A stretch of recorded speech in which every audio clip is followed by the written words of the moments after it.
Olá, boa noite.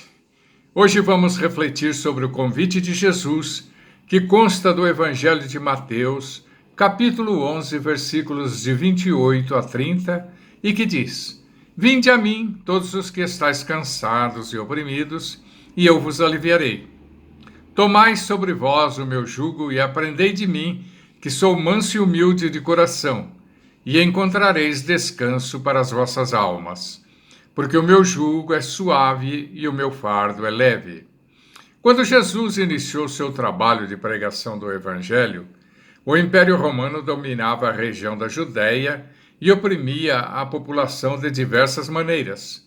Impostos elevados, cultura da violência, escravidão dos judeus por qualquer motivo.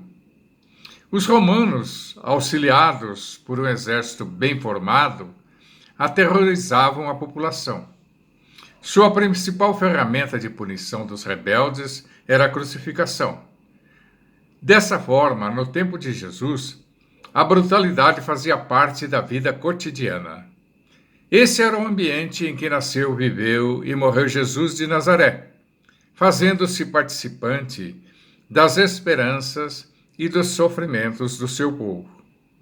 Jesus nasceu nos confins do Império Romano, na Galileia, um reino de cerca de 200 mil habitantes.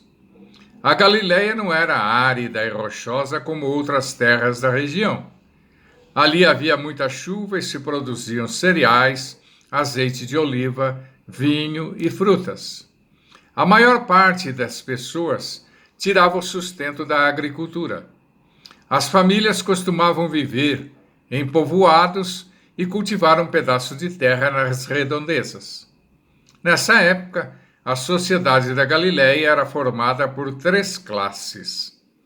A classe alta, formada pela nobreza sacerdotal e por altos funcionários, latifundiários e grandes comerciantes. A classe média incluía pequenos proprietários rurais, artesãos e comerciantes. E a classe inferior era composta pelos escravos e os operários, que trabalhavam na terra dos outros. As cidades da Galileia e da Judéia eram locais insalubres, barulhentos e perigosos. Cercadas por muralhas, o espaço quase não existia. Não existiam nem praças, quintais ou árvores. Todo o terreno era utilizado com construções que compartilhavam as paredes. As portas abriam direto para as ruas. A violência era generalizada e não existia polícia. Por isso, ninguém se arriscava na rua durante a noite.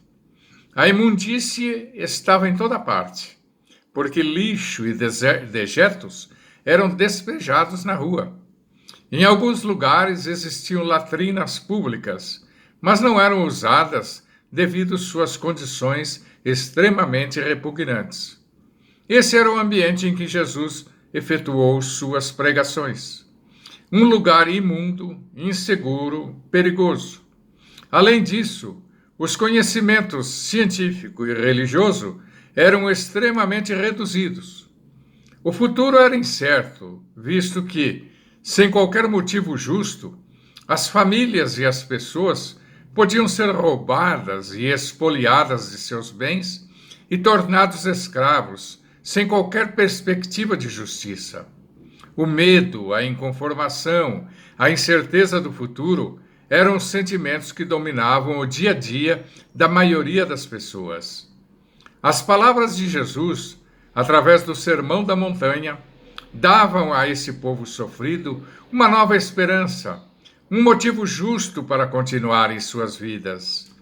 Mostrava-lhes Jesus que Deus não era um tirano, mas um pai que ama a todos da mesma forma e na mesma medida. As pessoas que antes se acreditavam irremediavelmente perdidas, sem direitos, sem esperanças, agora, com os ensinamentos de Jesus, reconheciam-se também filhas de Deus, com os mesmos direitos e as mesmas esperanças das outras pessoas privilegiadas.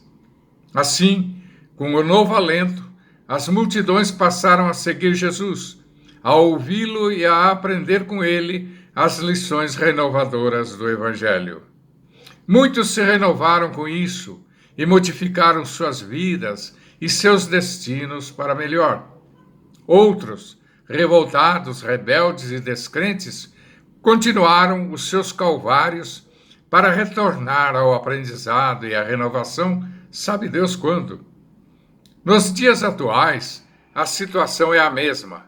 Há alguns materialmente privilegiados e uma multidão de sofredores. O convite de Jesus continua valendo, mas é preciso ouvi-lo e atendê-lo.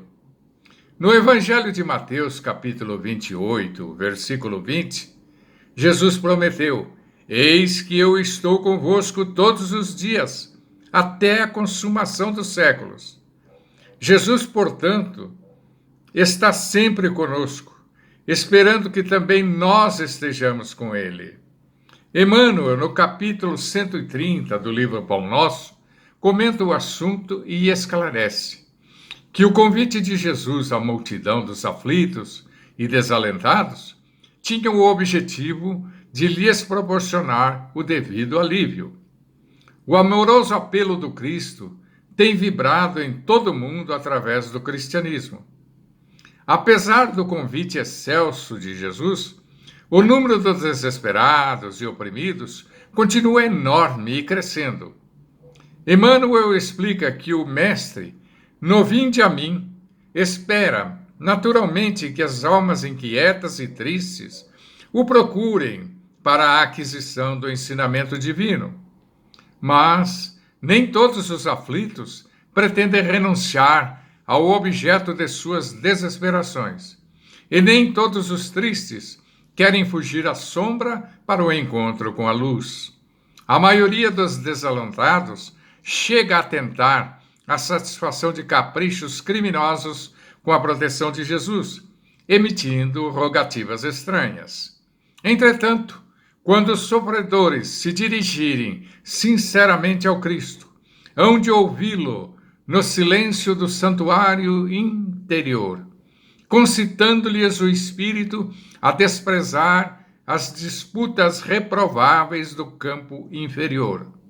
Onde estão os aflitos da terra que pretendem trocar o cativeiro das próprias paixões pelo jugo suave de Jesus Cristo? E Emmanuel conclui que as santas palavras "Vinde a mim" foram pronunciadas para todos os desesperados e oprimidos, e que o Evangelho é a poderosa luz para a renovação de todos. Como componentes da sociedade humana, o convite de Jesus também é dirigido a nós. Contudo, a maioria dos cristãos adotam a lei do menor esforço. Esperam que Jesus venha até eles. Fazem orações decoradas, quando não pedem ou esperam que outros orem por eles. Portanto, perguntemos a nós mesmos se realmente estamos caminhando para Jesus ou estamos seguindo apenas as regras e prescrições de nossos cultos particulares. Já chegamos a ouvi-lo, a entendê-lo? É chegado o momento de atender o amoroso convite. Fiquem em paz e que o Senhor nos abençoe hoje e sempre. Até a próxima.